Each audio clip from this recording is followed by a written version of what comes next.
Hello guys, কি অবস্থা সবার? অনেকদিন পর মাঠে আসলাম আবার। তো আপনারা অবশ্যই জানেন উত্তরবঙ্গ যেমন ধানের জন্য বিখ্যাত, চালের জন্য, আবার আমের জন্য। তো বাজার পরিস্থিতির কারণে এখন মানে চাষ না করলে কোনো উপায় নেই।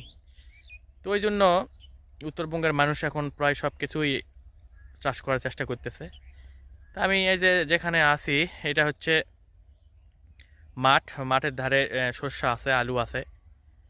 তো এই আলুর বাড়ির একটা বা আলু ক্ষেতের একটা কথা মনে পড়লো। যখন ছোট থাকতাম, আগে আসতাম, এই যে আলুর যে পাতা, পাতা ছিঁড়া হইতো, আলুর পাতার যে একটা ভর্তা হতো, অসাধারণ খেতে। তবে আমি আজকে ওই জন্য না, আমি এই যে দেখেন, আপনারা দেখতে পাবেন যে এই যে আমার এই যে এই সাইডটা আলুর পাতা কিন্তু এই যে মরে গেছে, এই যে যেগুলো মরে গেছে। কিন্তু এই সাইডটা যদি দেখা যায়, দেখেন এই সাইডটা কিন্তু সতেজ। এই যে দেখেন আমার পিছে দেখেন, পিছে কিন্তু একদম সতেজ।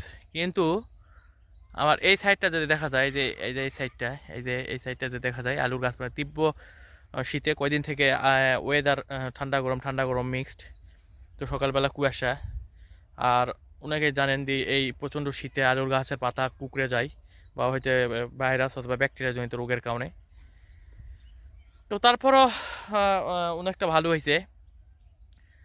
আগে অনেক এনজয় করতাম, এনজয় বলতে ছোট শৈশব, যেমন যেমন এই যে আমার সাথে একটা ছোট ভাই আছে, এই যে এই হাই হ্যালো মারা দাও। Hi guys. তো এরা যতটা স্মার্ট, আমরা এতটা স্মার্ট না। আমরা ক্যামেরার সামনে এতটা সুযোগ হয়নি আসা, তবে এরা যতটা আসে। তো যাই হোক, আজকে ওইটা বিষয় না। আজকে বিষয় হচ্ছে যে নিজের অস্তিত্ব টিকে থাকতে হলে বা নিজের খাদ্যর চাহিদা পূরণ করতে হলে নিজেকেই করতে হবে, এছাড়া কোনো মানে অপশান নেই। কারণটা হচ্ছে দিন শেষে আপনার জিনিস আপনাকেই তৈরি করতে হবে। আর বাজারের যে পরিস্থিতি, সেই অনুযায়ী নিজে যদি চাষ করে খান, এখন অনেকে হয়তো প্রশ্ন করতে পারেন, হ্যাঁ ওনাকে তো চাষ করা সম্ভব না। চাষ করা সম্ভব না, তবে নিজের জায়গা থেকে যতটুকু পারেন চেষ্টা করবেন।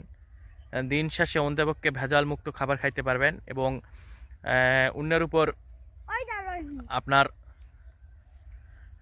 মনে করেন নির্ভরশীল হতে হবে না। তো এই কারণে এই যে সুবিধা। তবে একটা কি, মাঠে আসলে মন মানসিকতা অনেক মানে ভালো হয়। ভালো বলতে আপনার ফ্রেশ ফ্রেশ অনুভব হয়। কারণটা হচ্ছে আপনি যদি সতেজ পরিবেশে আসেন বা একদম ফ্রেশ ওয়েদারে, অবশ্যই আপনার ভালো লাগবে। মন খারাপ থাকলেও ভালো লাগবে। শহরের কোলাহল জীবন থেকে গ্রামের জীবন অনেক ভালো। অনেকে হয়তো আমার বিপক্ষে যাবেন, তবে যান, সমস্যা নেই। কারণটা হচ্ছে আমি যেহেতু গ্রামে, আমার জন্ম গ্রামে, বেড়ে ওঠা গ্রামে, শৈশব কৈশোর সবই পড়াশোনার তাগিদে হয়তো একটু বাইরে যাওয়া হয়েছে। তা বাদে আমার জীবনের ম্যাক্সিমাম সময়ই কিন্তু গ্রামে অবস্থিত। এই গ্রামে হওয়ার কারণে আমি বিষয়টা খুব ভালোভাবে উপলব্ধি করতে পারি। তবে এই যে আলুর খেতে, ওই জন্য ভাবলাম যে যেহেতু আলু চাষ হচ্ছে এলাকায়, তো আলুর গাছ আগে ফুল হইতো, কিন্তু যে যদিও ওইটা এখন হয় না।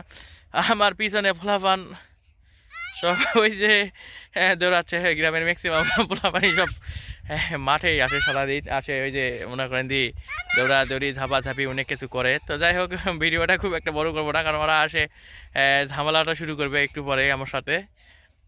তো ওই জন্য তো যাই হোক, ভালো থাকবেন, সুস্থ থাকবেন। নতুন কোনো কিছু হলে পরবর্তীতে আমি আপনাদেরকে আবার নিয়ে আসবো। সেই পর্যন্ত ভালো থাকবেন, সুস্থ থাকবেন। Tata, bye bye.